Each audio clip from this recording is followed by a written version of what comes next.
سب تعریفیں اللہ کے لیے ہیں جو تمام جہانوں کا پالنے والا ہے۔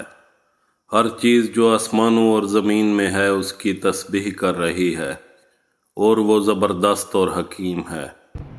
حضرت جابر فرماتے ہیں کہ ایک دن حضور صلی اللہ علیہ وسلم مسجد میں تشریف لائے اور فرمایا کہ میرے پاس حضرت جبریل علیہ السلام تشریف لائے ہیں۔ آپ نے فرمایا کہ یا رسول اللہ، کوئی بھی بندہ اللہ کی رحمت کے بغیر جنت میں داخل نہیں ہو سکتا۔ اس کے بعد جبریل علیہ السلام نے بنی اسرائیل کے ایک عابد کا واقعہ سنایا۔ بنی اسرائیل کے ایک عابد نے اپنے شہر سے الگ ہو کر صرف عبادت کے لیے ایک جگہ کو مخصوص کر لیا تھا اور آبادی سے دور پہاڑوں میں اپنا ٹھکانہ بنا لیا۔ اس زمانے میں رہبانیت بھی تھی، اہل و عیال اور تمام رشتہ داروں سے کٹ کر لوگ عبادتوں میں لگ جایا کرتے تھے، لیکن اسلام میں یہ چیزیں نہیں ہیں۔ بیوی بچوں کے حقوق، رشتہ داروں کے حقوق، پڑوسیوں کے حقوق اور سب کے حقوق ادا کرتے ہوئے اللہ تعالیٰ کی عبادت کرو۔ پچھلی امتوں میں یہ تھا کہ اگر اللہ کا قرب حاصل کرنا ہے تو سب سے کٹ کر عبادتوں میں لگ جاؤ۔ تو حضرت جبریل علیہ السلام نے رسول صلی اللہ علیہ وسلم سے فرمایا کہ ایک عابد نے پہاڑی میں جا کر اپنا ٹھکانہ بنا لیا اور عبادتوں میں لگ گیا۔ اس زمانے میں لوگوں کی عمریں بھی بہت زیادہ ہوا کرتی تھیں۔ وہ عبادت میں لگا رہا اور اللہ تعالیٰ نے اپنے فضل سے اس کے کھانے کا انتظام کر دیا، پہاڑی میں ایک چشمہ جاری فرما دیا، اور یہ ہوا کہ انار کا ایک درخت وہاں پر اگ گیا۔ جب یہ شخص عبادت سے فارغ ہوتا تو درخت سے ایک انار اتار لیتا اور چشمے سے پانی پی کر پھر عبادت میں لگ جاتا۔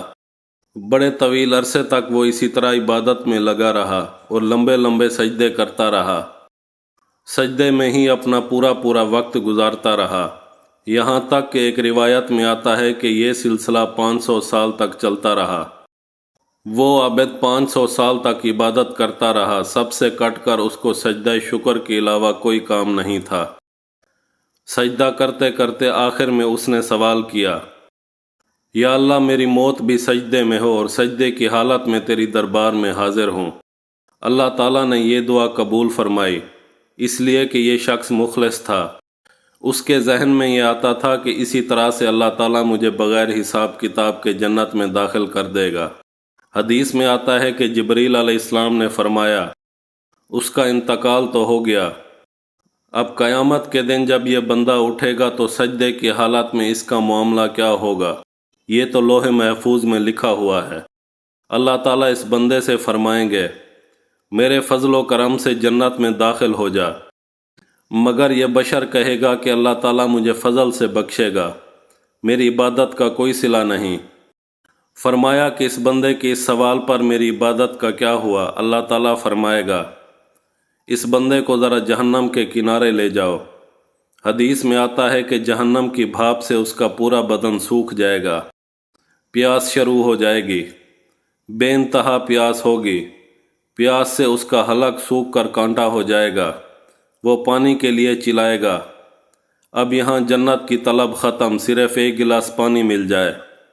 فرشتوں سے کہے گا کہ مجھے پانی پلاؤ، بس غیب سے پانی پیش کیا جائے گا، وہ پانی کی طرف لپکے گا، ہاتھ بڑھائے گا، اس پانی کی قیمت 500 سال کی عبادت ہوگی۔ فرشتہ کہے گا کہ تو یہ پانی پینا چاہتا ہے تو 500 سال کی عبادت دینی ہوگی۔ وہ کہے گا کہ ہاں لے لو، یہ عبادت میرے پاس ہے اور پانی مجھے دے دو۔ اب وہ 500 سال کی عبادت دے کر پانی حاصل کر لے گا۔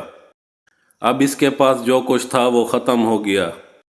اب اللہ تعالیٰ کی طرف سے سوال ہوگا کہ تیری جو 500 سال کی عبادت تھی وہ تو پانی کے ایک گلاس کے عوض ختم ہو گئی، اب جو تو نے ہمارے انار کھائے، چشمے کا پانی پیا، اس کا کیا ہوگا؟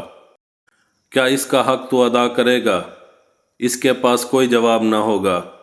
پھر اللہ تعالیٰ فرمائیں گے، یہ جو میں نے تجھے آنکھیں دی، کان دیے، اعضاء دیے، صحیح سلامت بنایا، ساری بیماریوں سے محفوظ رکھا، ہاتھوں میں طاقت آئی، اس کا کیا بدلہ اور کیا حق ادا کیا تو نے؟ اب یہ شخص پریشان ہے، بے سر و سامان ہے، اس لیے کہ جو تھا وہ تو چلا گیا۔ عبادت کا جو اس نے صلہ پوچھا وہ ختم ہو گیا۔ اس نے سمجھا تھا کہ عبادت کا انبار ہے، لیکن وہ عبادت تو صرف ایک گلاس کے نظر ہو گئی۔